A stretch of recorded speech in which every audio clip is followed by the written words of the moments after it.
Λιθωμένο δάσος της Λέσβος δακρύζει, βρεχάται, κάθε βράδυ τραγούδι πόνου, μυρολόγι θανάτου, ακούγεται απόμακρα.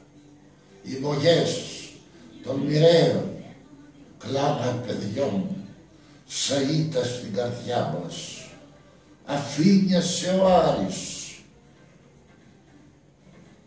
των πετρελαίων θεός του πολέμου, των μωρών εξουσιαστών χορός στείνεται, ανήμποροι, ακροατές, Έλληνες, φτωχή πατρίδα, προστρέχεις ως οικέτης αυτούς που έδωσες, που λαιλάτισαν τα μάρμαρα σου.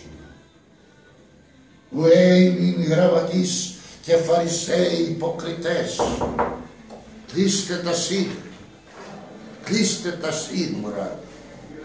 Αυτά που επέρχονται θα είναι το τέλος της ιστορίας που έρχεται.